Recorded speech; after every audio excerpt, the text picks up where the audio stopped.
Testing. All right. You can cut out that other shit. Hey, yo, aim. Yeah. Run it up, Blondo.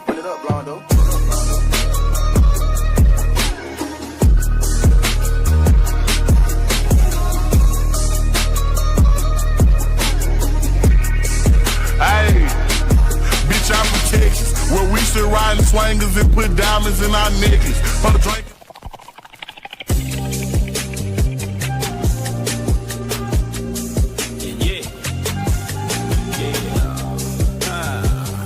All aboard.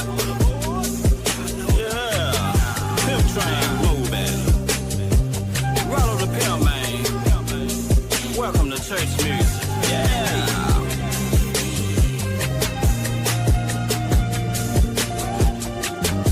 I'm just riding. I'm cross country sliding in some slick, so it feels like I'm gliding. They ain't made a bitch that could kill my vibe. And when it comes to pimping, I'm the greatest one.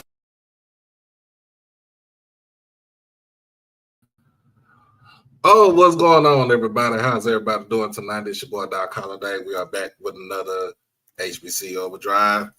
This is the first episode of my Women Love Football series. Hey, just tune in. Make sure that you pull up a chair and let's sit back, relax. Let's talk some football. We are pretty much 30 days away from the first kickoff. That will be the MEAC Swag Challenge. And then after that, full season of college football starts on August the 30th. But other than that, man, I would like to bring up my guest.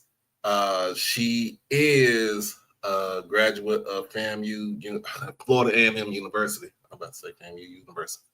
Sound like one of those kids out there. Also is the reason why they had a Fang Exchange. Bringing up to the stage is Miss Taché Woods.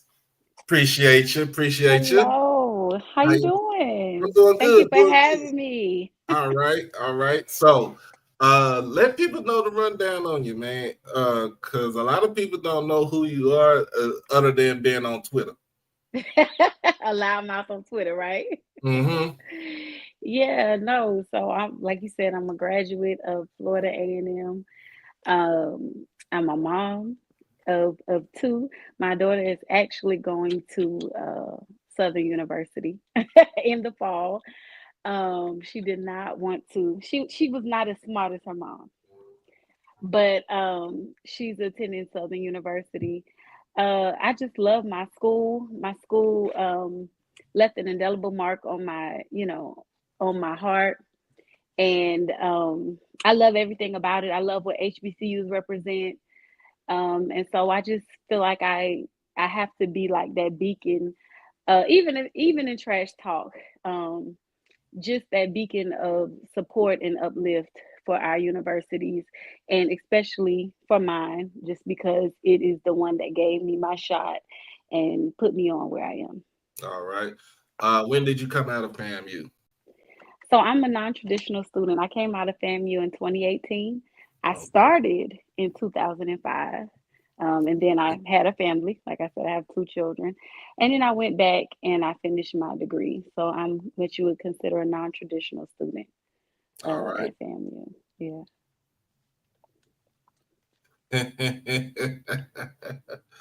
Oh man, we got Uncle Sid in here.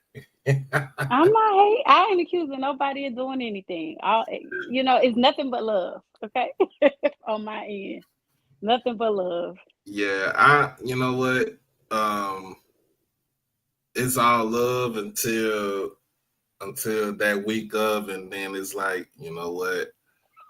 Hey, Even then it's love. Even then it's love. But even then it's love. But hey, you on that side, I'm on this side. Hey, until the scoreboard hit double zeros. Yeah, It's all war. It's all war. absolutely. Yeah. Let me tell you. So my introduction into let me tell you. I hate that I'm gonna say this, but anybody, if you can even check my social media, my second favorite band, because my first favorite is not even a question. My second favorite band has always been the Sonic Boom. My introduction into Jackson State was the Prince and Jay Sets, right? The Oh, Thrill okay. of a Trillion. I love the J Sets. I always have. And so when we first got into the swag, coming from the MEAC, it was a real big, transition for us. And so our first OBC, I sat on Jackson's side. I Mm, sat with a bunch of Tigers, and I was out of there before 0-0. mm. See, see. But you know what though? But you know what though? Um, so I was at the game last year at the vet, and we really treated everybody I had a with great respect. time. Yeah, You I had a never been great time. you never been to the vet That was my first time going. This last season? year, hmm this past time that we played, that was my first. I had a great. People were very kind, even in our trash talk. I mean, they fed me. They were nice. We had a great time. But that's the culture of the swag anyway. People get Hmm. the trash talk, confused with what really goes on campus, and that's even for me. I talk a lot of trash, but if you come to FAMU, oh, I'm gonna look out. I'm gonna take care of you in person anywhere. I'm gonna take care of you. That's just what it is. All right. And shout out to my cousin Ryan. She's a 2002 graduate of FAMU, Hey and Ryan, you a smart woman. So that's my smart. younger cousin. We only like a year apart. Um, and she is what's that? Beta Beta Alpha Alpha, which one? The Delta. original or the real? Oh Lord, Yeah, she the real. you're a real one. Okay. Yeah. Uh, what got you into um liking football? So I'm an only child. My father, my dad actually played. He played football and baseball at Virginia State. So HBCU is legacy. He met my mom there, but my daddy never had sons. And so Sundays, Mondays, Thursdays, Saturdays, that's what we were doing. I grew up as a Miami Dolphin fan. I don't want to hear it. We going to the Super Bowl, period. Tua taking us there. I don't want to talk about it, period. So I grew up Can't say nothing. I can't thank say you. nothing. I'm a Cowboys fan, so Okay. So you understand my pain. So hey, yeah. Yeah. So I grew up as a Miami Dolphin and even more. My daddy would be depressed when the Dolphins lost, but he would be sick to his stomach when the Hurricanes lost. So that's how I grew up. I grew up watching football with my father and also with him playing, he played in college. So I just grew up engrossed in it. And like I said, he never had any boys to kind of sit and talk to about. So he would talk to me about it. Me and my mom, we both know it, just like the back of our hand, because that's how I came up. okay. Okay, we got some more people that came in is in the building. We got Dr. Israel and Greetings. we got my man Kendrick, D2 HBCU football, Mr. Tuskegee himself. So he gonna trash talk. We'll see y'all the second week of the season, Kendrick. Now, how long ago was that? Was Booker T. Washington, was he the founder and president at the time that happened? This is Well, Tuskegee. the last time we lost to a Division two HBCU team was Kentucky State. I don't want to go back to those years right there. That was 2019. That was 2019. Yeah, I regret. 2019? Yeah, I that was. can't say nothing because y'all the year before that, 2018, y'all beat us in our house. Remember? Do you at that game, the Hail Mary? I wasn't at the game, but I watched the game. I Oh, wasn't. I wasn't at the game, but I watched the game, and I was like, you know what? y'all always give us some type of trouble. I don't care whether y'all was down, we was up, whatever it was. Jackson State, y'all always gonna give us some trouble for See, real. see. But growing up as a Dolphins fan, growing up as a Hurricanes fan, um, what made you choose FAMU? What made me choose FAMU? I went to a football game when I was maybe about 12. UM and Miami were playing. I mean, UM and FAMU were playing, and the band walked out, and everybody stopped watching the football game. And I had never seen anything like it. The whole stadium was polarized. We in UM, the Hurricane Stadium, and they walked out. That was at the time, when our band was 300-400 people deep, and we had like 10 drum majors. And I remember them walking around the field, and the game was still going on, and nobody was watching the game. Everybody was watching the band. Everybody was watching the band. They stopped watching the game. And I was like, dang, who? I'm a little kid. I'm like, Daddy, who is that? He was like, that's the world famous Marching 100. And I was like, what school is that? And he was like, that's FAMU. And I was like, I'm going to that school. And so I decided when I was like 11 or 12, and that was it for me. Mm. Well, I always tell this story about my first time why I chose Jackson State, because it was between Jackson and Prairie View, and I Oh, yeah, told you from Texas. because I'm from Texas. Yeah. But I also grew up in a house. My aunt went to Prairie View. She graduated from Prairie View in '91. So it was like, it was basically stirring me to go down there, join the Marching Storm, and then basically I did a U-turn. My stepdad was like, go visit, we went to go visit Jackson, since he was originally from Mississippi. Okay. And I went down there, and it's like, this means much better, because I'm in the city. Because being from Dallas, it's like I'm a city boy, but I got country tendencies. Yeah, yeah. But but other than that, man, that's why I chose Jackson. I loved it.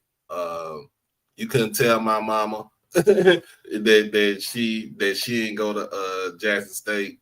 Okay. But now it's like now with my mom, she's splitting down the middle. She like, because like I said, I got one niece that goes to Prairie View. Okay. She's starting her junior year at Prairie View. Then my other niece is in her freshman year for Grambling. So okay. Y'all got it going on, yeah. Oh yeah, when the State Fair Classic come, my sister's household is going to be real divided. We're going to be split down the middle. Yeah. But nah, it's all good. Hey, look, I would have chose the purple and gold, but at the time, y'all wasn't winning no football games back in the night. I cannot be in the stand playing the band, and we getting rolled by 60 points. I can't do it. Ooh, don't do that. I had a good friend that he went into Prairie View, I think 2006. But he, they were SWAC champs one of those years. He was on that SWAC championship team when Prairie View finally won the SWAC championship team. I think it might have been 07 or 08. 09, okay. He went in at 06. As a matter of fact, he just got inducted into their Hall of Fame. That's my boy. I grew up with him. But yeah. Okay. Cool. All right. Don't do PB. So let's go ahead. Dig a pool. Let's talk about FAMU football. So let's get it. So we're going into the second year of the Cozy era. What was your initial thought about? First of all, what was your initial thought about the hire, and who did you really want as a head coach? So, it was always Cozy for me because that's who our players wanted, right? So when they were asked about who, their decision, when they finally did ask that decision, because the whole debacle that went into initial. Mm-hmm. I can tell you for certain I did not want Sean Gibbs. So a lot of people don't know. Well, Sean Gibbs was, so you remember the big brawl in 2018, right? North Carolina A&T. Sean Gibbs was one of the coaches that got in major trouble, was suspended because he was fighting during that little brawl. Mm-hmm. So at that time, we still had players that wanted to seem like the Bowler brothers, Kendall Bowler, BJ. Those boys were involved in that. You know what I'm saying? So Sean Gibbs was crazy, asinine. So when they asked the players, they wanted either, a lot of them vouched for, some of them talked about Smitty Rock or whatever, but they wanted Cozy. They felt like it would continue it on. And of course, with me having a relationship with a lot of them, they were like, that was the obvious choice. Let's go with Cozy. You know what I'm saying? Let's continue this ship. Let's go with Cozy. So Cozy was it for me too. It was no issue for me. Let's go with Cozy. I love Cozy. He's a great guy. It was no big. I didn't understand why we had to even make it a whole, but in true FAMU fashion, you know. But yeah, that it was Cozy for me, definitely. Do you feel like there was a lot of pressure put on Cozy in his first season, especially after coming off a national championship season with Willie Simmons? Absolutely, absolutely. Um, y'all know how our fan base is. You know how our fan base is. Mm-hmm. And you know, Willie established this championship or winning pedigree because of course, we had Alex Wood before Willie, and we were winning 4 games, 3 games. You know what I'm saying? And so Willie comes in and automatically first season there, we start winning more games. And so we become accustomed to that. And so then we go into the SWAC and we start going 9-2, right? We keep losing it, y'all. Okay, we gonna say that real soft. we can't get over the Jackson State hump, but we win in 9 games. You know what I'm saying? So there's this, and it was a system that was in place. And so essentially for Willie, that was his thing. Like, listen, I left this system in place. My guy Cozy can handle the system. My guy Henry can handle the off, all those things. So we figured like, yeah, let's just transition smoothly into this whole Cozy era. And so the pressure was on him, I think, because um so much left when Willie left. You know what I mean? We lost so many players. We lost a lot of coaches in the process. And so I think a lot of pressure was on him to win. Of course, remember at this time we have that home winning streak. So all of that we're trying to protect, and we coming off the high of the Celebration Bowl. And so I think there was a lot of pressure for Cozy, just because of all of that. On top of our our rabid fan base. Right. And so Cozy going 7-4 in his first year, 5-3 in the SWAC. Of course, losing to in conference, losing to Jackson State, of course, which that was a great game. I'm not gonna take that. I'm not gonna take anything away from y'all in that game right there. Going on the road, losing to Prairie View on the road, and then the shocker of them all, losing to Valley at Bragg, at home in Bragg, at home, and the street, and end of the streak. What was the things that you've seen from those games, especially particular the PV and the Valley games, that the players it kind of like seemed like, what are we playing for?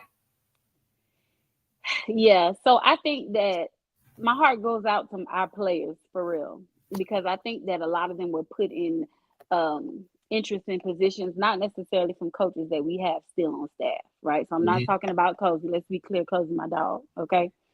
But I mean, just some other coaches that are no longer on staff. I'll just leave it at that. I think that they could have been put in better positions, and I also think that Cozy we, as a matter of fact, Ashley, who, let me say this, Fang Exchange, this Ashley Coleman is who came up with the idea of Fang Exchange. So shout out to my girl Ashley Coleman. I work with Ashley. I do whatever Ashley asks me to do. We work together. But I want to make sure that that's clear. But we were just talking about it today that really Cozy didn't have the chance to develop a backup quarterback, right? And so in the PV game, that's what I think we saw. So Daniel goes down, he's concussed. My favorite word. And we don't have a quarterback. The drop off was tremendous, right? And so ultimately that we did not have a run game at that time. We did not have a run game established. We relied heavily on our quarterback, and Daniel made a lot of plays. And so when he goes down, the drop off is apparent. And so we kind of fumbled around with some of our, backup QBs, and Junior ended up being the one to play for the rest of the game. But I feel bad for Cozy too, because essentially he gets the job really around, late in the spring, Right. and he don't have the chance to kind of, get somebody prepared and in the quarterback position. And so that's what happens with PV. Valley, I don't take nothing from Valley. I'm not taking it. They play, and Valley always plays hard. Let's just keep it a buck. Valley always Right. plays hard. Normally, what happens with Valley, and what I've seen, is the other teams wear Valley down in depth. You know what I'm saying? They just Mhm. don't have it. They just don't have it to go 4 quarters, right? They usually gas and things like that. But they had just lost their player, the one of their teammates, and so I think they were playing for a lot more than just they were playing for a lot. They had a lot of heart that game, and we just did not capitalize. We had Marquez Bell, not to call no kids names, I'm sorry, but people that would normally never drop a pass or Right. never, make those kind of mistakes. Just things were just it just couldn't go our way. It just was not our game to win, period. We could have, but it just wasn't our game to win. So and I'm not Lord, I don't mean to call Marquez, I love you. But anyway, just things happen that just, you know, it was what it was. And Valley was not, they capitalized on every mistake that we made, even the turnovers, whatever. And it's 24-21 before the end of the game is over. So, Hey, if you really think about it, they did jump out on y'all to a 3 touchdown lead, but y'all did try to come back in the second half. If you really think about it, and the game was closer than what it was. But I'm not gonna sleep on Valley. I'm not gonna sleep on any other team in the SWAC because anybody can be got. yeah, we all saw it last year. Even when we saw Pine Bluff beat Prairie View on a Thursday night, right, we right, saw that. right. But what are some things that you're looking for as far as the team? Some key contributors for the team for this season. Um, First of all, which Cozy has said, I'm looking for our drop. Like if we have to go to QB2 ever, I'm looking for there to not to be such a tremendous drop off. So I hope that there's some real development in, on the bench as far from the quarterback room as far as that is concerned. Mhm. Also, we have some, all SWAC, all conference O linemen, but just across the board, all of them to keep some real protection, for our quarterback. Also, too, everybody, that was y'all favorite thing to say, we were soft in the middle last year. I am also looking for. So I'm not even gonna talk about it, but I'm looking for. Like I said, I'm from Miami. We from the city of the dogs. I'm looking for that dog edge rusher. That end that's gonna come off. That's really gonna get to the quarterback. And I think I believe we have that. But those are the things that I'm really looking at. I feel like a lot of times we didn't get after the quarterback enough. We didn't put enough pressure, and we didn't protect our quarterback enough all the time. And not, our offensive linemen are amazing. Ashton, he was part of the Fang Exchange. Um, they're great, great guys, awesome players. But of course, you can't do it by yourself. Charles, all of them. So I'm looking for that and some depth in that to give them some breaks because those guys get gas. You know.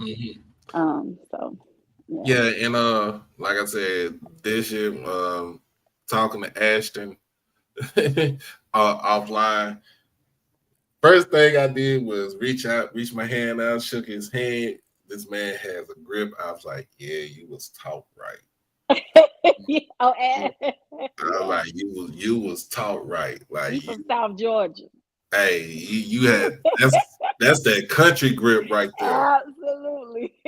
Yes, ma'am. Uh, Yes, ma'am. Good for her. That's how he is. and Davion Westmoreland, both of those guys right there, I think they're good kids. Uh, Absolutely. and you know, uh, rivalry or not, um, these kids go out there, they perform, and they Yeah, yes every day, absolutely. every weekend. So, I mean, I want to give kudos to them. Um, what are some? I know. for a while last season, you were not strong in the run game. What are the things that you feel like Coach Cozy is doing to shore up that run game for this season? Well, I think some of the biggest things was changes in personnel on the staff. So if you see, like I said, not to mention any coaches that have gone on, but one of our offensive coaches that we had last year was no longer with us towards the second half of the year. And if you see, we actually scored our first rushing touchdown. Sad to say, we didn't get a rushing touchdown, so I think game 6 or something crazy like that. But so changing personnel on the staff is one thing. I think that offensive line is a big thing, to be able to get our running backs to be able to get out there. And then also too, I saw a lot of last year, a lot of fumbles. A lot of our running backs would drop the ball. So I'm hoping that they work a lot more on ball security, making sure they hold on to that ball because I think that game against y'all, I think we fumbled how many times? I Those think last 3 minutes? it was three. It was two fumbles in the last 3 minutes. Of course the hit. Yeah. The hit hurt around the swag. I'm about to say that still hurt around the swag. The gift that keeps on giving, literally. Yeah, and then I think it was a fumble with Ashton Taylor stripped the ball and we recovered it, and then I think we ran it in for a touchdown like a couple plays later. So that sealed the deal. But if you really think about it, that game right there, it was a stalemate. It was 21-20 all the way into 3 minutes and 34 seconds. All the way through the third quarter. Fourth quarter. In the fourth quarter. I'm sorry, in the fourth quarter. I'm telling you, it was 3 minutes and 34 seconds. I don't watch that game 5,000 times to see where we went wrong. I be studying film. See, and the thing was, it was when I looked at it, it looked like if we went on a stunt on our front four, and all I know is you see big number 4 just come through and just barrel. I was like, and the crazy thing is, I had my camera because I was on the south end zone. I think it was me and Blue. We was in the south end zone on the sideline. And when we saw, we was like, "Oh, that's going. This game is over with." And then after that, it was another back to back. It was bad. It was bad. It was bad. I don't. For a team that had not developed a real serious run game, why you go up 1 point in the second half and try to run the clock out using, your running backs trying to run the clock down, and you're only up by 1, not, with a team that has depth, you're not going to wear them down. You know what I'm saying? We didn't. And then also, everybody knows Daniel was a great dynamic quarterback, but he wasn't that tall. You know what I'm saying? So we couldn't ever understand why he wasn't getting rolled out of the pocket. You know what I'm saying? Like certain things, we could have put our players in better positions. And whether it would have been winning the game or not, but let's just always put them in the best positions. In 2023, when we won the Celebration Bowl that year, Willie was real heavy on his tight ends. Our tight ends bailed us out a lot of times. We still had Jeremiah Pruitt on our team. Why weren't we using them? You know what I'm saying? Like, it was just certain things. The boy Jeremiah 6'6", I think, whatever he is, throw it up. You know what I'm saying? He gonna catch it.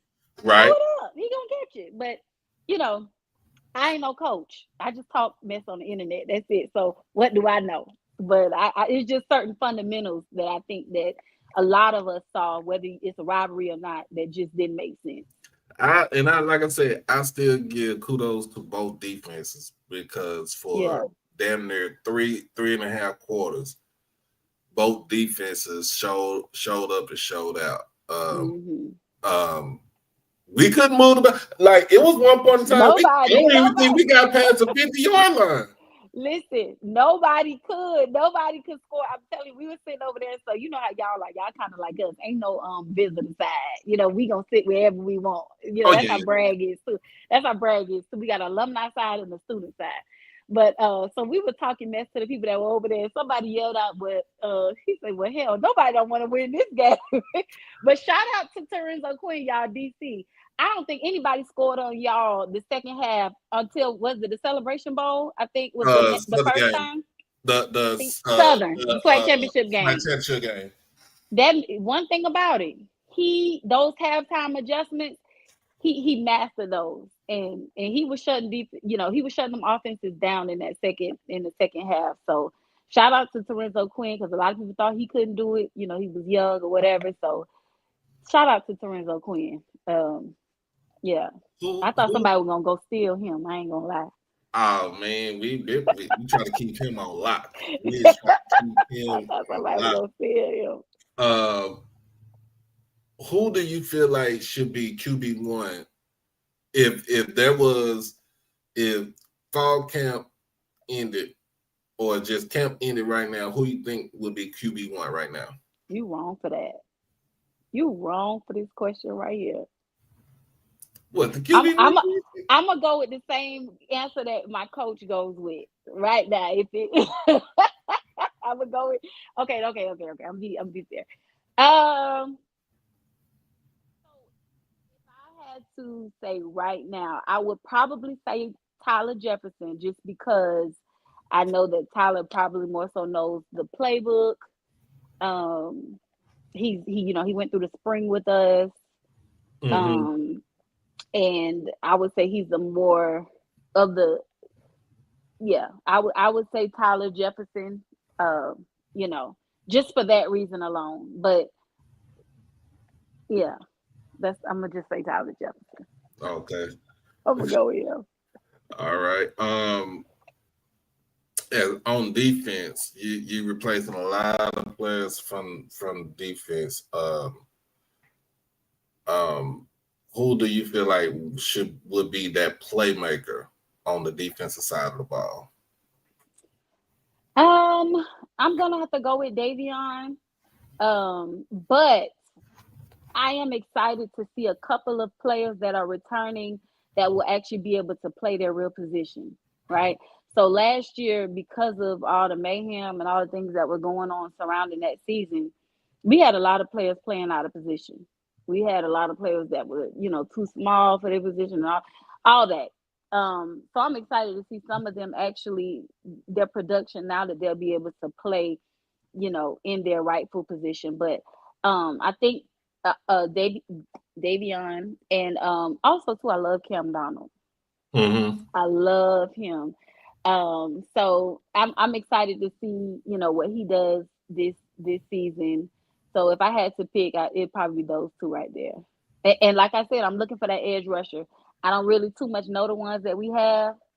Because since Anthony Dunn, y'all know Anthony Dunn. You remember Yeah, Anthony Dunn. Anthony Dunn, Andy Dunn, Yeah. and Isaiah Lynn. Listen, I need somebody to replace my boy. So that's what I'm looking for. But definitely those two, I'll say on the top of my head. All right. So we got it. Y'all got an edge. I know. He know I know. Troy know I know. See, I ain't talking too much on here now. I ain't crazy. yeah. Like, give us your experience because you was at Media Day this year. Give us your experience about like your Tomorrow in Irving, you'll see lots of sun and can expect a high of 101 degrees Fahrenheit and a low of 78 degrees. Also, there's a heat advisory in effect on Thursday, July 20th. It's gonna be hot, y'all. It's gonna be hot. It's gonna be over 100 degrees here. Let's just put it just like that. Your experience at SWAC Media Day this year, like, give us your rendition of it, your recap for SWAC Media Day. So, like you said, it was my first time going to SWAC Media Day. And I really, like I told Ashley and I went together. I really just wanted to see what it was like, right? So more so than just getting a lot of interviews and talking to a lot of people, I just wanted to see what it would be like. You know what I mean? What's the culture? What's customary? I ran into a lot of people that I know, a lot of people I talk to on the internet, but I was just really impressed with our, especially after no shade, but shade, especially after watching MEAC Media Day. I was impressed with our guys, the way that they spoke, and I'm talking about not just FAMU, I'm talking about all the players, the attention to detail that we take as a conference, just the pageantry of the swag. Our guys were matching; they were in except Southern. See, my daughter ain't make the right decision. But everybody else, we take pride in the way that we look. Their answers, you can tell that the coaches have really sat with them. No matter what question I asked, them kids, they're not kids, but those young men had real good responses. You can tell it was well thought out. I was very interested in really seeing some of the personality of some of the coaches, like in person. You see them on TV, but it's a little different. I really wanted, who had been a mystery to me, was Sam Shade. Yeah. So it was very nice to kind of talk to him. He was very, very polite. There was a quiet confidence about him because, we got some new coaches in the SWAC that's kind of loud with it, your boy. But but Sam Shade had that quiet kind of confidence, and just to be around a lot of definitely, absolutely, just to be around so many like professionals and people that were just about their business, and all there to, well, I hope all were there to uplift HBCUs and to shine sports in a positive light from our schools, because we know so often they kind of talk down on HBCU sports, Right. but we were there doing it very professionally, and it was Black, and I love that. I love all things Black. So I had a great time, and I can't wait to go back next year. Shout out to Mr. Drew for getting us, making sure we were good, me and Ashley, to SWAC Media Day. Oh yeah. Appreciate that. Oh yeah. And since we talk about media day, let's get into the Let's get into let's it. get messy. Hey, look, let's get messy. You know what I'm Just a saying? little bit. Let's get messy. Okay. So yesterday, look, we watched MEAC Media Day. Days at M&T Bank Stadium. I like the setup. I like the background and stuff like that. But you got, I mean, of course, Jay and Tiffany. Jay is the resident JSU Hater. He's a FAMU hater too. Oh, he's the biggest hater. Oh, he's a hater. Captain Shady McCoy asked the coaches these questions, and then having the nerve to call Howard Hampton not once but twice, repeatedly, yeah. on live, until Coach Scott was like, "Hey, I gotta stop you here." Like, they not even in the conference. That's what's like.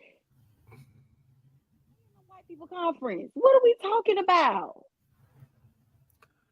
I'm trying to figure out, what was your take on that right there? It was hard for me to watch. When you watch something that's like cringy, it give you like secondhand embarrassment. It was so hard for me to watch, but it also just really magnifies and exacerbates that whole notion that we have to stop going outside of our own, media coverage. Sometimes it's okay, and I get it. Shady McCoy, he's got, a following, and that's what I think they were looking at. You got your two celebrity coaches, and I think they were trying to ride that whole coattail, with that. So I got it. I understood the notion, but to not ensure that he knew simple things like that, and you, like you said, if you say it one time, that's a mistake. You slipped up, right? But you repeatedly said that you didn't study. You didn't really take your time to know these people that you were going to be interviewing. And that's part of your job as the media. You need to know who you're talking to, what they do, the right kind of questions to ask them.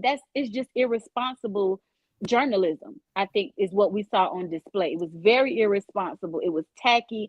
And I think that all conferences need to ensure that when you have somebody that is going to be interviewing your coaches and sitting down and talking to them on live, that they do their proper due diligence, because that was an embarrassment not only to himself but to the MEAC, because essentially you contracted this man to do this. And I'm gonna say it like this: you had the helmet right in front of you, you had cue cards and stuff like that, and you still called the school Hampton. And then on top of that, you was on your podcast. He was on his podcast with Deshaun Jackson when he got hired, right? Yeah. And he was like, I want to be a head coach. How about I coach at Howard? Howard. And That's why the people were saying it was intentional. So the people I were was saying like, that he was being messy. why would you I'm just looking at it like, okay, I'm just saying, Coach Scott just had this team in a Celebration Bowl the year before. Why would you even say anything like that? Like, I want to know, do he even know that? Do he know that? Do he know that these were the previous past champions? Do he know that? He probably don't even know that. You see what I'm saying? That's the kind of disrespect that was. Does he know that? It's a lot of people imposters, and we don't think of it as imposter because they look like us. You know what I'm saying? But they don't be in really ingrained and immersed in the culture. he said he wanted to coach Howard because he wanted to get with the women on campus. Dude, you'll be the head football coach. You would be out of a job. You'll be out of a job sleeping with them students on campus. Nasty. Just nasty. He was trying to be a Drake. Oh my God. You're going to jail. You know what? He's not going to jail because they legal, but you definitely might lose your job. You definitely might lose your job. That's messy. Lose your job. You about to lose your job, definitely. But yeah, we got to do better. We got. I looked at it, and I was like, you know what? We don't need all that. I'm even, you know what? I'm even glad when Dion was in the conference, we didn't have all that, but we knew that the buzz was heavy when he was in Drew said it was 400 applications for SWAC Media Day the year that Dion was there. And 400 applications. Man, I was like, I couldn't even get up in that thing. I waited till next year. I was like, you know what? I didn't even get my name out there yet, but I was like, I'm gonna wait till next year. Mm-hmm. But I know there's things that was going on at FAMU as far as with the athletic director with AD Suggs and does anybody know the status of what's going on with AD Suggs and stuff like that? You know, do you know the status right now? Well, it's a pending investigation, so she's just been placed on like an administrative leave. But from what we're understanding, there's not a lot of merit to it. And that's not just to be protective, but that's just flat out truth. Just from the facts, and we don't know them all, so let me not act like I just, I'm an insider. But she's not been fired, so that says a lot, because y'all know we will fire somebody, especially at AD. We'll get you up out of there. Oh my God, we'll get you up out of there in that position. Not a lot of stability, sadly, but she's not been fired, so that says a lot. It said a lot definitely to me, even just for things that I can talk about. But she, it's under investigation. The people gonna do their job, whatever the investigation will be. But right now we have, I think, Travis and Brittany are acting as our AD, and we're moving forward with her plans that she set in motion. And we'll keep it moving. I'm sure she'll be back sooner than later. Right. I had a chance to talk to her a little bit when I was on the sidelines. She seemed like a pretty cool person. She is. I mean, yeah, she is. People make mistakes and stuff like that. So I wouldn't,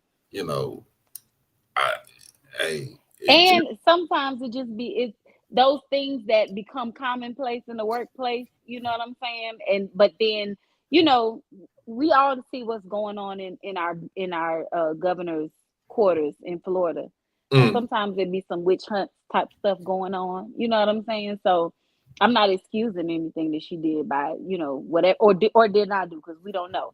But I'm just saying that sometimes it's bigger things that are at play, and our eyes are wide open after that whole because it was a coup that took place with our president.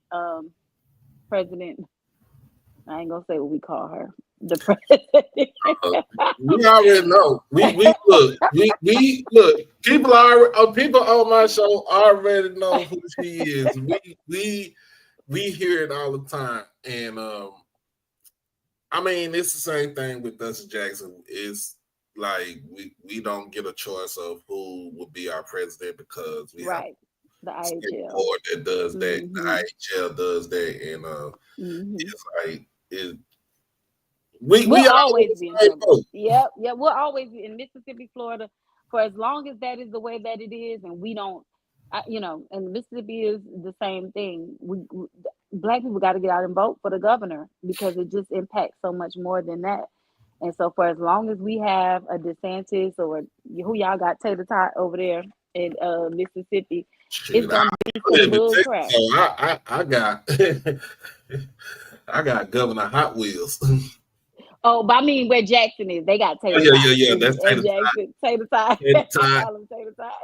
Tater Tot is Yeah, we got the Satan over there in Florida. Well, I don't live in Florida either. But yeah, they got the Satan in Florida. I don't live in Florida anymore. you stay in Georgia. Oh, y'all I got am. Brian Kemp. But you know what? And Brian Kemp is Republican, but he's not a horrible governor. He really isn't. I don't have a lot of complaints. I voted for Stacey Abrams. Wanted her to win, but as far as policy and a lot of his implementation, I don't hate him as a governor. He ain't no Tater Tot, and he definitely ain't no Satan. And he ain't who y'all got? Abbott? Who y'all got? Yeah, I call him. We call him Governor Hot Wheels. Yeah, I ain't be none of that. roll his ass Cool. off and say, "Hey, pick yourself up." Yeah. Hopefully our girl is running. So one of our FAMU alums, she has threw her hat in the race, Keisha Lance Bottoms. All right. So hopefully we can get her into the state house. We'll see. All right. So we about to go ahead and get some right here. We're about to do this schedule. Let's do it. I knew that was coming. I knew it was coming. Y'all love to ask me the schedule. Let's do this schedule right here. Let's do it. I got it right here too. Because it's kind of small right there, honey. I'm elderly. Okay. So let me I got it. I got it right here. It's cool. Okay. I got it. I got it. For everybody that's online. So we got the first game of the season down in Miami Gardens, Hard Rock Stadium. That's home for me. I'm from That's Miami. home for you. Yeah, I'm from Miami. Bison. Yeah. Of course, we already know what happened last time y'all played Howard. Y'all beat them 30 to 26, which was pretty much I think that's one of the classic games right there.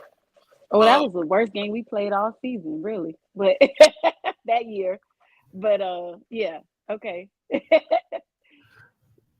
So what we got? Troy said y'all beat FAMU, y'all beat Howard by 20. That's what he said we will do. Yeah, y'all gonna beat them by. He said y'all gonna beat them by 20. I'm not gonna say that, but I believe we're gonna beat them. I do believe that. I'm not convinced on what Howard has. Even after media day, I wasn't convinced before media day. I think there's some question marks in a lot of key roles over there. So I think we beat Howard, and plus Miami is FAMU South, so it's gonna be full of rattlers. It's gonna be rocking. Howard don't travel. I said it. Come fight me.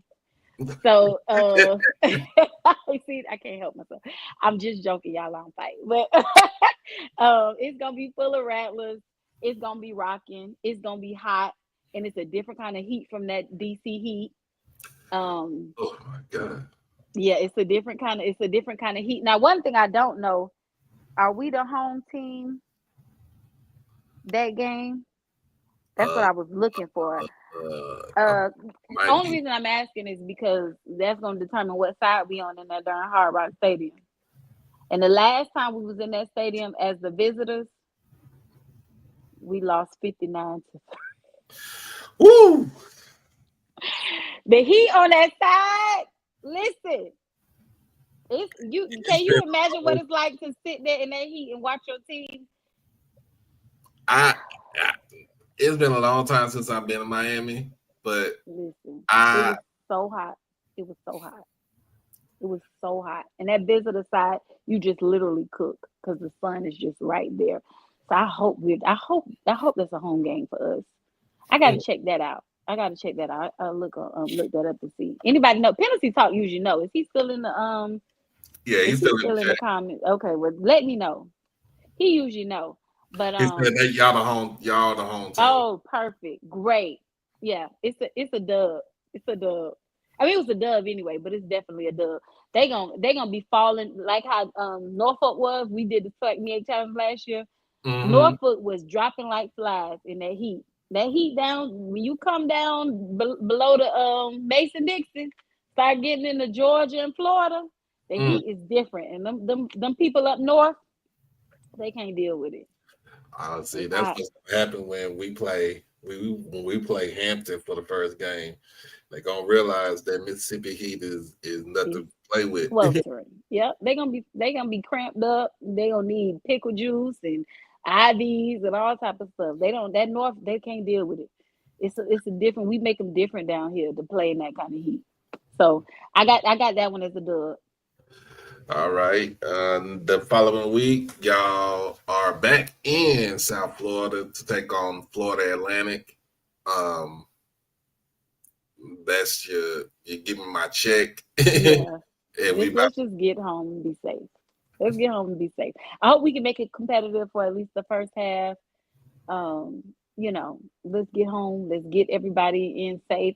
I'm curious to see. I hope that that's a game that I can see what that depth in the quarterback room looks like. Because hopefully, I mean, I'm sure we'll pull our starter probably Mhm. about third, fourth quarter, and I want to see what the next man up is gonna look like. Okay. Hmm. And then so of course this is a rival. This is a Yeah, rivalry from back in the old SIAC days. Albany yeah, uh, now the last time y'all played Albany State, they kind of gave y'all a run for the money. yeah. Yeah, y'all run for your money. I think it was 23-17. Yeah, It was 23-13. It was I was something. disgusted. That was Willie. That was, and that was the Willie time too. But they love. I think our team has a problem respecting their opponents until they don't have a choice. I really believe that that's what they go in there like, oh, we're gonna beat them, you know. And then it's like, oh no, we got to play football because everybody put their cleats and they pants on the same. But I mean, the if it listen, if we lose to Albany State, my Twitter is gonna be deactivated. don't don't come looking for me but yeah, that's a dub. I don't even. That's a dub. That's a dub right there. Easy. That should be easy money. I want to see the backup quarterback in by after halftime. Get this money and going on about it. I mean, we'll be giving up the money for that one, but let's go do our thing. Let's be Yeah, done. so he said Quinn Gray comes home. Yeah. That's why I thought you were gonna say about the rivalry. Because Yeah, Queen Graves, yeah. Quinn Gray coming home. Yeah. But yeah, I think it was a good game because like I said, that team does play hard against y'all, and I mean the last time y'all played it was close. It was a close game. Yeah. Of course, you have a week off, and then September the 27th, you have Alabama State coming into Tallahassee. Now, y'all done own. This is another rivalry from back in the day when y'all was in the old SIAC. For those who don't know, since y'all been in the SWAC, y'all have owned Alabama State. Mm-hmm. Y'all have owned them. It's been what 21, 22, 23, 24. Y'all owned them for 4 straight years. Mm-hmm. Y'all looking for a 5th win in a row against this team right here. It happens. Number 5. We get number 5. You get number 5. Yeah, we get number 5. Uh, That's a game I feel pretty confident about. I think that Eddie Robb is he's rounding the stables. I think his time is drawing nigh, as the old preachers would say. I think that I think last year was his year to get it done, and he wasn't able to get it done. So I think that defense that he's gonna have to, because it's always been about the defense over there, and I think he's building it back or putting back some pieces. You lose Bubba, you lost your DC, Yep. you lost a lot of key pieces over there. He got some new personnel because it's some of our staff that went over there. And I love Andrew Body, but I'm just not convinced in him being able to stay healthy. Right. So and mainly because he's a lot like, he's gonna try to make plays, and sometimes to his detriment. And so I'm concerned about that. So I don't believe it. Now anything can happen on any day, but I do believe we take that game. Okay. So, Mhm. all right. The following weekend, y'all, We go to Atlanta. Come we here. go to Atlanta Yeah. against Mississippi Valley. So this is a home game for Valley. Mhm. But they decided to move to Atlanta because FAMU fan base ain't gonna really travel to no Itabena. Last time y'all traveled to Itabena, that's when Valley still had grass. Right. They still had Right. grass up to your ankles. Yeah. So I did Valley one time. The mosquitoes tore me up so bad I had knots on my legs for days. see, mosquitoes get you. Like Yeah. it's real in Itabena. Y'all just don't. Some people just don't know. If you ever go to Itabena, make sure you got bug spray and all the good stuff right there. Oh Lord, I'm up here in perfume trying to smell pretty, and child, I was a corn on the cob for them. The mosquitoes was eating me like, oh my goodness, it was crazy. But we better win this game by 40. I need 40 on Valley here. Sorry Valley, but for what y'all did to us in Bragg last year, I need 40. Cozy, I need 40. I need 40 Yeah, on Valley Head. it's Knowles versus Knowles. I forgot about that. T-Buck versus Cozy. Listen, That's going. literally, yeah. Yeah, it is. The coaches, yeah, they both went to Florida. I went to Florida State too. I got my master's from Florida State. But definitely, uh, it's gonna be the two no's facing off. I think it's gonna be a good game. It's gonna be in the bins. So, and the truth be told, I mean, if I'm Valley, I'd do it too. Like let's just be for real. And this is no shade to Valley, but when might Valley get to the bins? You know what I'm saying? Realistically speaking, get to Mercedes-Benz Stadium. So this is good exposure for them. I teach here in Atlanta, and I was very surprised to see one of my students. He committed actually football. He'll be there. His name is Quavion Pitts. He Okay. committed to Valley. And I was like, how you even know about Valley? And he was like, oh, so my family went there. So I think it's gonna be good exposure for the kids in the city to see. Oh yeah, that's cool. That's Yeah, cool. Congrats. Shout out to that young man right there. yeah, Uh, Quavion Pitts. Y'all look out for my boy. Big game on October This the my favorite. This my favorite game of the season right here. This 11th. is my favorite game of. This is the game of the season. This is the game where I'm like, yeah, Cozy got to do his big one. I'ma always respect Trey Oliver. I'ma always put some respect on Trey Oliver name. Trey Oliver got big game anxiety. He can't never get the big game done. But that Negro know how to play some foosball, like my granddaddy said. He can coach up some foosball. So that's the one I'm excited about. I've already bought my ticket. I'll be there in the building, tailgating, all the things, and I'm excited to see how we play. This is probably the most complete team that I want to see how we fare against the first team of the season. Yeah, so it's North Carolina Central coming into town. They ain't gonna bring nobody. I said it again. Well, this is one of the shows. That's the game that you need to be on. You need to be on Josh platform and talk mad shit. Josh thinks that North Carolina Central can beat Anybody? anybody. He thinks that Yeah. they can beat the 76 Dolphins. Like, he thinks that North Carolina Central. I love it for him. The delusion is real, and I love that for him. And I love that he loves his team in that way. He also played football, so I get it. But yeah, I still think that I still think that I'm not even gonna say that's the game that it's a toss up for me. And I think I'll know what we look. I think I'll know how we'll fare against that team after game one. Mhm. But this game is a toss up for me if I'm just being honest. Okay. Hmm. October the 18th, that's homecoming against Alcorn. Yeah, that's the game all FAMU been waiting on. This is the team we haven't played in the SWAC yet. They were supposed to come to us in 23 for the SWAC championship game, and they blew it. They messed up the church's money in Texas at Texas Southern. Remember that year in Oh 23.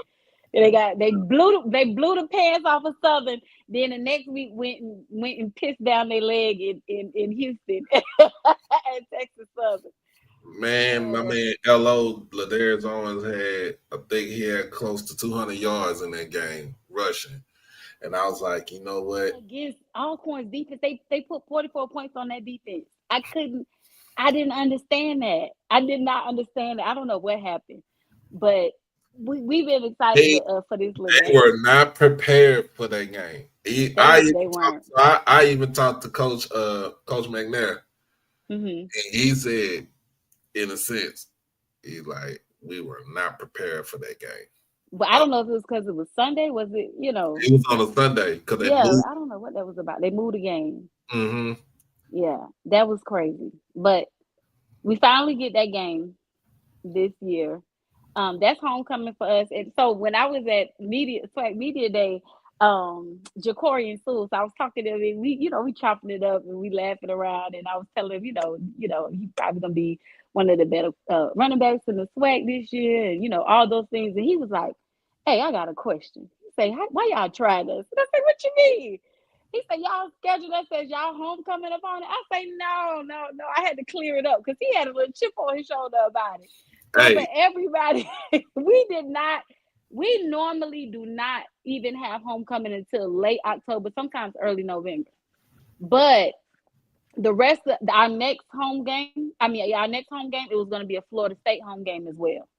Oh, okay. And so it just, it would have been too crazy in the city. The hotels are already insane during homecoming week for us. Literally $600-$700 a night. Your hotel rooms. It's bad. $600-$700 a night. It's gonna be crazy. The game that we play y'all too, just because they know y'all coming in town and they know that your fan base travels. But homecoming, $600-$700 a night. And so it was also going to be a Florida State home game too. It just was going to be too much. It would have been too crazy. So we had to do it on the 18th. We never ever have homecoming that early, ever. So it was not like we saw Alcorn and was like, "Oh, that's a cupcake." No, it was just a logistics thing, literally. But we better beat them. It's homecoming. So with all that being said, you are the cupcake. Yum yum yum. Okay, you just got it. It just is what it is. Okay. So, yeah, we better win that game. That's homecoming. And then October the 25th, you're on the road at Baton Rouge over at Southern University. That's my house divided game. My baby's at Southern. So that'll be, I'll be in Baton Rouge. I'm scared of that game. I'm going to tell you. Southern is another team we've owned before. Alabama State is 4 years, but Southern, with us, it's like the last 6 or 7 times we beat Southern. Because even in Atlanta, when we were playing the Atlanta Classic, we would beat Southern in Bragg. But Southern just has been consistent in winning the West, figuring it out, coming out of the West somehow. And we have to go to Baton Rouge, and it's always been tough. We ain't never just beat that. Now we beat the brakes off of them last year, but in Baton Rouge the year before last, I was at that game, and it was tough. We had to really coach. So I think that we're gonna really have to. I hope that's not a game that sneak up on us. Right. So yeah, that's the trap game that I'm a little concerned about. So yeah, y'all go to play Baton Rouge Tech. do my girl's school. My baby love that school. Yeah, Baton Rouge Tech, BRCC. Mm-hmm. Uh, okay, then The big game, right? November the 1st. Yeah, Brad, him Brad. Jackson State rematch. And that game is gonna be on the ESPN network. So and it's a 6:00 game too. So it's a late game. It's a late game, so that's good for us because I know we coming off that. We're gonna be coming off a high coming out of Vegas, Yeah, y'all need that. You tired. We done gambled all our money out in Vegas.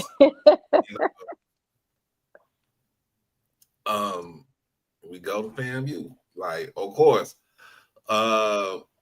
Since y'all been in the swag, y'all have lost the last 3 out of 4 games against Jackson State.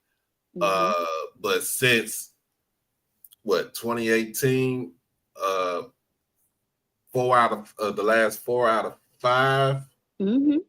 Lost the last 4 out of 5. The last time, and people, gotta understand. Look, the last time FAMU, other than 23, they beat Jackson State was the year LeBron got drafted. You ain't got to tell all that, dog. We ain't go through no other history with none of the rest of these teams. Let's just talk about what's gonna happen on November 1st. Why are you trying to dog us out? I ain't trying to dog y'all out. The man about to retire, and you had to put that out there. Let's move on. What next? Who we play next?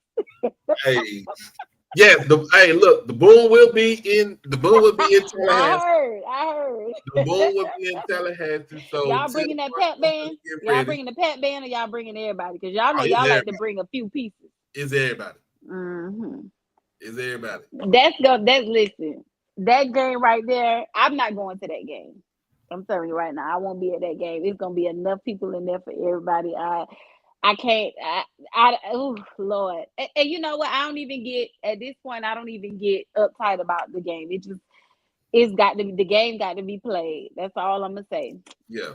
It's another game for me that coaches gonna have to coach, players gonna have to play, and the band gonna have to blow. The band's gonna have to. Everybody got to be in their position. On both sides, the fans gonna have to fan. B-Dot, who is our announcer, gonna have to announce. Everybody got to do. The Boom got the boom. Everybody got to do what they got to do. And we gonna see what happens. But I'm not picking my team. So if you were looking for that, it's not gonna happen. So I'm just not gonna pick.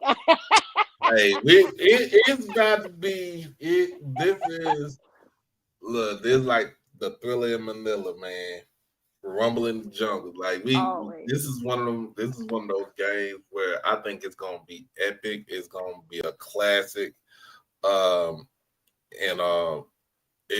just gonna be in for some good football. So the next got a chip on their shoulder about it. So y'all got a chip on y'all shoulder about it. Yeah. So UAPB, we're not finna talk about that, are we? Come on now. This is y'all first time playing them too. No, right? It's not. This is not your first time playing them? No, they rolled back on our schedule, but we played them in 23 or 22. We played them before. Okay. Okay, now this game right here, the last time y'all went to Huntsville, y'all put 45 on A&M. Y'all put 45 on A&M. You brought the 100 out. Y'all brought the 100 out there. Y'all blew them out the stands. Wasn't this day homecoming to be exact? No, it wasn't. You talking about last year? No, 2 years ago. This is 2 years ago. Oh, you talking about when we went to Huntsville? Yes. Yeah. No, it wasn't their homecoming. I don't think it was their homecoming. Okay. Yeah, but I remember that game. But it was the points was just like that last year too. I think it was like something, I don't know, but it was something close to that last year too. But I'm gonna tell you, this is a hot take for me. The top 3 for the last 3 years in the East has been us, y'all, and Alabama State, with the 1 and 2 being interchangeable year to year, whatever. Y'all more so. But this year, I think that top 3 switches. I think Alabama State comes out, and I think Alabama A&M comes in. Ooh. And I think the top 3 in the East it is no longer going to be JSU, FAMU, and Alabama State. I think you put Alabama A&M in there, and I think that that's a game that we gonna have to really watch, because one thing that Alabama A&M has always been able to do is score the ball. A lot of their games be high scoring. They can score the ball. They just needed to find some defense. Maynard was never able to really find no defense. But I think that Coach Shea, does that. I think he gets that for them. Mm-hmm. And I think that even if they don't, be in no real contention this year, I think that Alabama A&M, I think that's another game that we really need to watch, and we have to go to them. So I think that's a game that we have to watch. I'll be at that game to cheer. Sometimes I'll be having to be in the stands coaching. It's a video of me. Yeah. Somebody said I'll be in the stands coaching. And I'm not about to sit here and like with Sam Shade, because y'all gotta understand that man took a 1-9 Miles team and turned them into conference and beat Bama State. He took them same D2 players and beat Bama State. So why he not about to come with more options? You know what I'm saying? He can get better players at Alabama A&M. Mm-hmm. Why he not finna come and do what he's supposed to do here? Come on now. That man, I'm telling you, I think Bama State gets the dub in the Magic City Classic this year too. Right. So yeah, that's the one thing about that man. Like he has built a program from pretty much almost nothing and turned him turned Miles into a conference powerhouse in their division. Yeah. Mm-hmm. And that conference in Division 2, it's like, yay, hey. And I don't see them slowing down either. I don't see him slowing down right now. It might have his bump in the road for this season, but after this season, I think he is going to get the players that he needs, that he wants into the program. It's gonna be. He's gonna be a contender. Yeah, it's gonna be a shakeup. Definitely, absolutely. And then, of course, last game of the season. Where's Marlowe at? Let me tell you something. I think by the time we get to this game, I think Cookman has an interim coach. I don't think Woody makes it through this just is my opinion. I don't think Woody gets through the whole half of the season. Ooh. I think they have an interim coach because Cookman been down too long. Cookman has been down, and them Wildcats, y'all think they so meek and mild in the sweat. That's because they've been losing. They horrible. Them Wildcats are horrible. We've been dealing with them since forever. And yeah, I know a lot of Wildcats and they are not happy, with the program. So I don't think that they even have a real coach. So I think we get out of it. I think we win that game too and get us another classic. Yeah, I think we get that. And I think that Cookman gonna be looking for them another coach.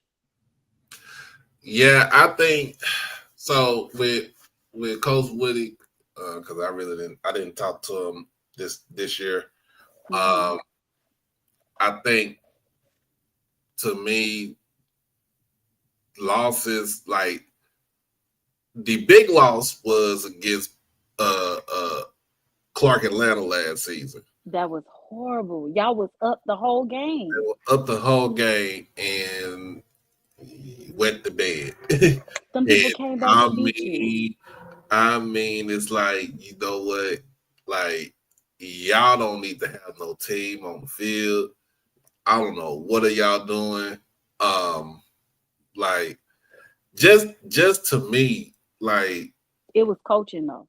It was coaching. That was coaching. That game, that was coaching. Woody lost them that game. And like to me, it's like you just should have just put your foot on the gas and just kept scoring. But it's like you played with them, and Coach Keaton showed y'all that, hey, He's a good coach. oh yeah, he's a great He's a good coach. Y'all stop tripping. Stop tripping because we gonna come and of course they won the game. That's a And horrible then way to open up the season. yeah, and then opening up the season for them, opening up the season with two FBS teams because they Yeah.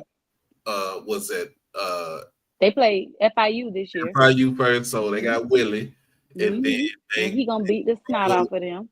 yeah, and then they back in South Florida against Miami. Yes. Then they're on the road again at South Carolina State. So They have a horrible schedule. It's yeah, a hard schedule. whoever make that schedule for them, I'm gonna need them to get fired or something because ASAP. like Miami and FIU, yeah, a healthy and coach then on the road. is good for the swag, but That's what I'm saying. I'm telling you, it is. When I was looking at the somebody had put up a list, you know, the blacks, they say we love a list. But when you look at the last 20 years of conference or FCS titles, conference titles, Cookman had 5. They were on the top of the list. And for them to have such a down, 5 or 6 years, they don't have some down years. Them the Wildcats not about to go for that. They're not about to go for that. So Woody gonna be out of here, and he be this close in all the games. yeah. Something he blow it. He blows it. That's the same thing with Chris Dishman. What's his name? Texas Southern. Yeah, he another one that was this close every game. I hope he put it together. Yeah, but he's just coming in, and he was hired late too. Yes, he was. It was his first year. I give him that. First year, so. But he was so close. He blew that Southern game. He blew the game against PV. He had all them games won. Oh no, he didn't blow the game against PV. They won the game against PV. Oh, okay. First game of the season. What was it? Grambling. It was the Grambling game. Grambling. Yes, the Grambling game. Yes, he blew it. In Southern, he definitely blew it. Yeah, I watched that game. I was like, y'all had to lead it, and I was like, oh my god, what is the last? It was in overtime. And I had to rewatch it again. Was it Monday? Because I was off work, and I watched it again on Monday, and I was like, hold up, man. Coach, y'all had the lead in this damn game, and y'all just let it piss, man. Piss the pot. They pissed down their leg. Man, I don't know. I'm just saying. I'm like, God, dog. But we talked about, as far as with the football team, what your expectations are for the team, what your expectations are for Coach Cozy. Give us a rundown on the Fang Exchange. Absolutely. So, like I said, Ashley Coleman was her baby, her brainchild. And this era of college football, you cannot operate without NIL. And so it started with Coach Willie Simmons, or during his era. And she just basically, wanted to create an opportunity for our players to be able to capitalize on NIL. And I had a similar idea, but she was already working on it. And so we kind of got together, and we had like-minded ideas. So we were like, okay, let's just go ahead and do it. I'll join in with you, help in any way that you need or whatever. And so basically our Fang Exchange is a collective that is two-dimensional. So there are monthly memberships, and then there are corporate buy-in. There's corporate buy-in. So we're looking into exploring more on the corporate side now this year. But of course, our memberships are always imperative. They're paramount and consistent. Let me say that consistent membership, because it's so easy for that membership aspect to go up and down. People stop, the membership, stop the card, whatever. So the consistent membership, because it helps us to be able to gauge a proper budget. so that we can determine, how we can pay athletes and how many athletes we can pay and how much we can pay them and all that, because it's very hard to do that without some consistent cash flow to be able to sustain our budget. So we started off last year. We had a lot of athletes, and of course, with Title IX, female and male, both in a few sports. Mhm. And this year we secured some now, and we're looking to see, of course, who else will join the fold. But of course, like I said, that is always contingent upon those dollars. And we work really, really closely with Coach Cozy. That's why I said that's my guy. We were actually in great communication and work with Pat Crary, which is a basketball coach, before he left and went to Grambling. Right. So we were actually supposed to meet with Charlie Ward. We went to Tallahassee to have a meeting um, with some people at FAMU, and we were supposed to meet with Coach Ward, but something came up and they were busy. But we work with Coach Bridget Gordon. We're trying to get somebody in softball. We want to be able to get athletes in every sport if we can. You know what I'm saying? For as much as we can afford to pay, we want to give dollars to those athletes, because it's just about making sure that they can capitalize on their name, image, and likeness. All right. Appreciate Yeah. that. Appreciate that. So make sure if you want to donate or you want to sign up for the Become a member. Yes. the Become collective. a member of Um, the collective. it's the Fang Exchange. Of course, is with Jackson State, we got KC 1400 collective. A lot of schools have their own collectives and stuff like that. So it's like we need to go out there and broadcast it and promote Yes. it even more to get the memberships up. And you don't even have, to me, I feel like sometimes you don't even have to go to the school, but it's No, you don't. it's the good to it's basically you giving. Um And can I say this? Even if you don't become a member, you do a one-time donation, or like for us, we have a partnership with Social House Vodka. And for every Fang Exchange vodka bottle that you buy, we get a percentage, and it helps to go towards our athletes. Share if you don't become a member. Share. Go to our website. You know, share. We're on Twitter, or X, Facebook, all of the platforms.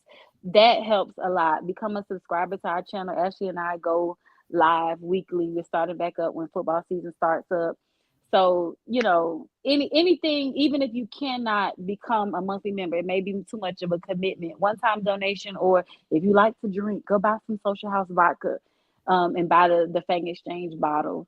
Um, yeah, so please, anything that you can do, even in the form of engagement, if you are pushing that, help us to be competitive, not just in the swag. I'm talking about really to keep our players in-house, because sometimes being in this NIL space, you realize that our coaches lose players for not great amounts of money. You know what I'm saying? They're going to these other schools, Toledo and Towson and all these schools, and you thinking they're getting these great amounts of money, and they're not. You know what I'm saying? But it's something that is able to sustain them, to help them to be able to pay their bills or whatever it is, because we know that for our entertainment, they go to school and play football so that we can brag, and so that we can talk mess in these groups and stuff like that, and they can't work. You know what I'm saying? They got these crazy schedules. So let's just make sure that even if you don't give, even if you don't become a member, share. All of that help us to be monetized. Let YouTube pay some NIL. right, Become a subscriber, whatever. So, yeah. Fang right. Exchange everywhere. www.fangexchange.com/membership to become a member. All right. All right. You okay, so you said earlier that you was a Dolphins fan. I am. What do you think about what Tua said about Tyreek getting pretty much what was that? Getting back in the good graces with the team because certain games. I think he quit in one of the games last season. What do you think about that? Tyreek Hill is a and I'm trying to. He's a jerk. He knows he's good, and he came out before the season was even halfway over. Oh, y'all trade me. I don't want to be here, and all, you know what I'm saying. All the things. He gets arrested before the game, and he's an a-hole. He really is, and I think that Tua understands. Blue, don't tell me you a Dolphin fan now. Oh, yeah. Oh yes, absolutely. But definitely, Tua knows exactly. He understands diplomacy, and that's something that Tyreek Hill has yet to learn. I don't think he ever will. I think that he's a lessened version without the CTE of Antonio Brown. I think that he's a little nutty, just like that. He just don't have the CTE, and he's not as nutty. But some of the things he says, same way, controversial. Remember, he made that comment about, I think something about going to coach at HBCU.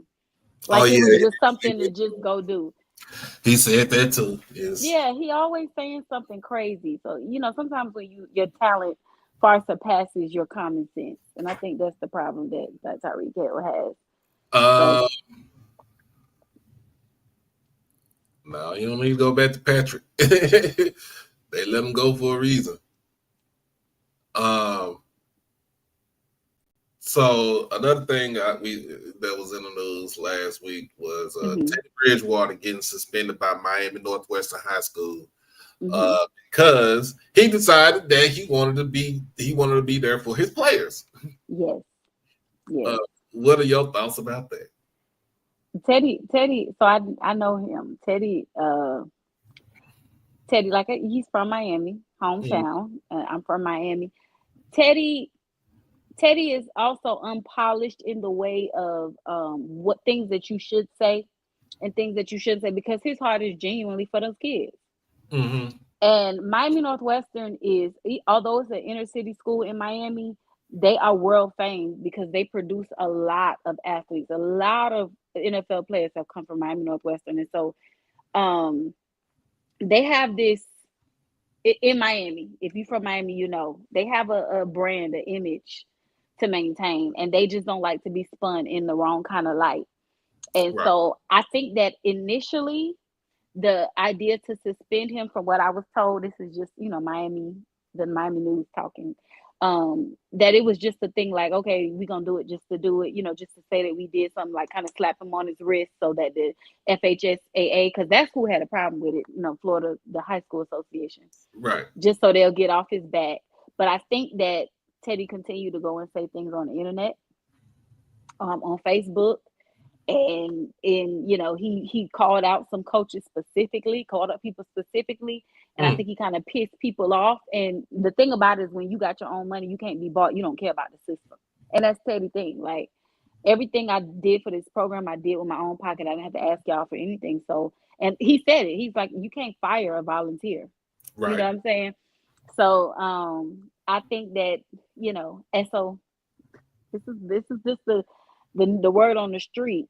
I'm hearing that he might be at Carroll City, which is another rival school in Miami. Ooh. That's what I'm being told, is that he might be the coach there. I don't know. I can't say that's 100%, but that's what I'm being told, is that Teddy might be at Carroll City. Carroll City. Mm-hmm. That's inner city right there. Yeah, and it's rivalry. It's Miami rivalry. You got Central, Miami Central. If you know anything about high school football, Miami Central, Miami Northwestern, and Miami Carroll City. When you talk about football in South Florida and Miami, those are the schools you're gonna know about, like that are public.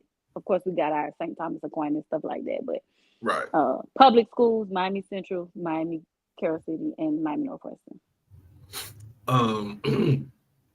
Yes, here in Texas is Duncanville, right? Mm-hmm.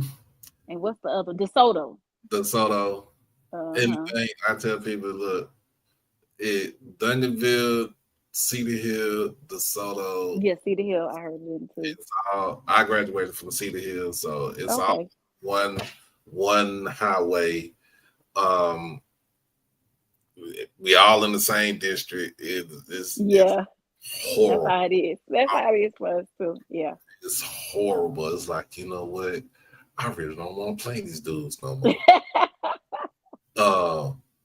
But yeah, I heard Dade County football is different.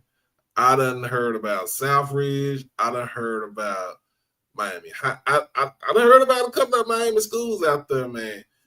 I heard y'all. Imagine a city that you got St. Thomas Aquinas, you got American Heritage, you got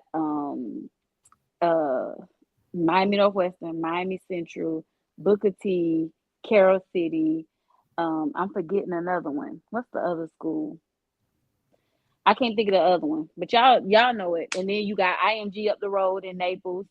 It's just South Florida is a hub. In that Tri-County area, Dade, Broward, Palm Beach, all within an hour of each other.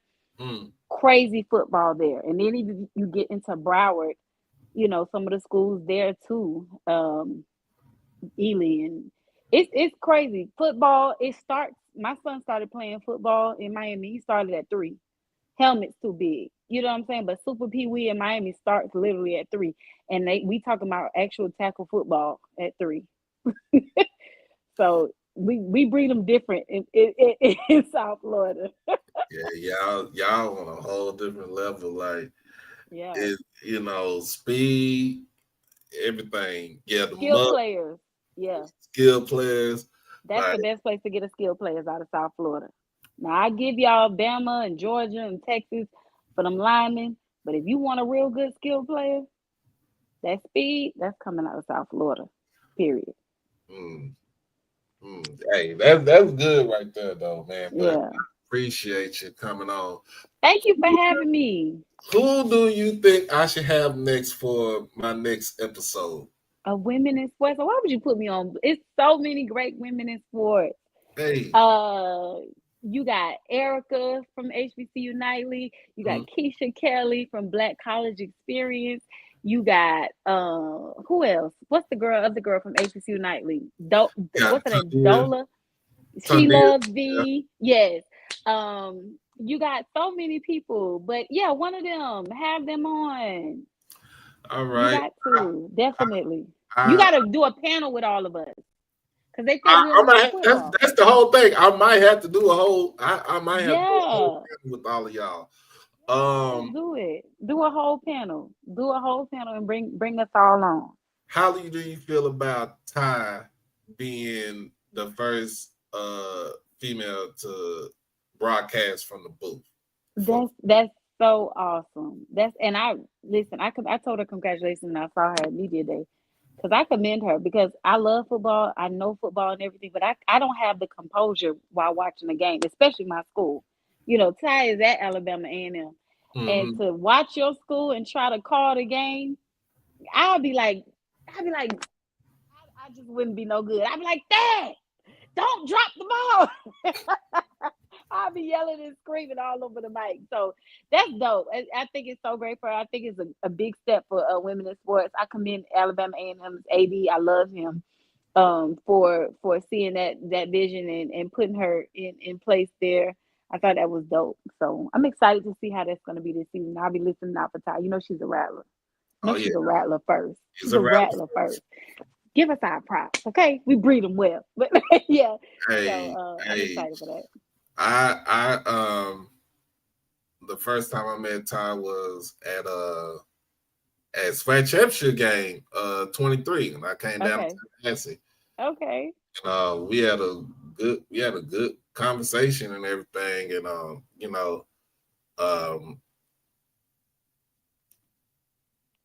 it's one of them things like, dude, you know a lot of football. And I understand your dad played at Florida State. He played with the 49ers and the Panthers.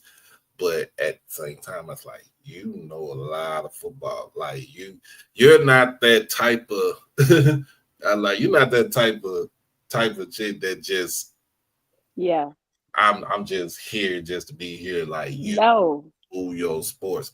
I give it up to Simone Stanley too, because she is a huge, I can't say a huge football fan, a huge Eagles fan. Ugh. Yeah. We be out here knowing sports now. We be out here knowing what we be talking about now. No, don't. Some of us, we're really students of the game. We're scholars of the game. We love it, and you ain't talking over our head when you start talking about plays and having five in a box and all this stuff. And we know what y'all be talking about. We are real students of the game. So, yeah, you should bring Ty too. I forgot about Ty, but Ty might be, she might be up echelon. She might, Yeah, she calls I football asked, games. you know what though? I actually asked her at media day, and she's like, "You got to stay on me. You got to text. You got to keep texting. You got to keep DMing me. You got to keep messaging me because you got to stay on me." I was like, "Oh, don't worry about it. I'm gonna stay on you. I'm gonna stay Yeah, on you you. will. If I had to get, I like, you know what? If I had to get Taché to hit you in the inbox to tell you to come on this damn show, she gonna. I bet she gonna do it too. I bet she gonna do it too. Like it's and because it's crazy because I tell people like, man, look, my family grew up football family. My mom, she might not know too much as far as like what's down, she know down the distance and stuff like that, but she don't know too much about defense. But she gonna be at the game. She gonna cheer loud and she gonna be. Yeah. She She gonna know be. when somebody score. She know when her team winning. Oh yeah, she know when her team winning. She know when her team winning. I had to tell this story, and I think everybody know what this story was. This was 2 years ago. So we went to the game. Me and my mom, we was at the game. I was with my other nieces and nephews, my younger ones. My other niece was on the sideline as a student athletic trainer for South Oak Cliff. It was South Oak Cliff versus Duncanville. And I was in the stands where the girl got mushed to like the bottom of the stands. I got the video. I'll send it to you. Oh wow! You'll be like, God damn. Hey, Wow. Veronica. Now this is another one. Y'all want to talk football right here? If you want to talk football, you want to talk Jack State football, Veronica, yes, ma'am. I need you on this show too. We be out here knowing our stuff. I'm telling you, and we love our team. Football. I'm gonna hit you up on Veronica. I'm gonna hit you up on Twitter. We'll get that out the way. See what day's good for you. But yeah, we gonna look. Let's do it. I think it's good for women to have a platform to where they can talk sports, they can talk football, and I think it's a good thing. So, yes, I have your number, ma'am. I have your number. Yes, I have your number. I'll call you.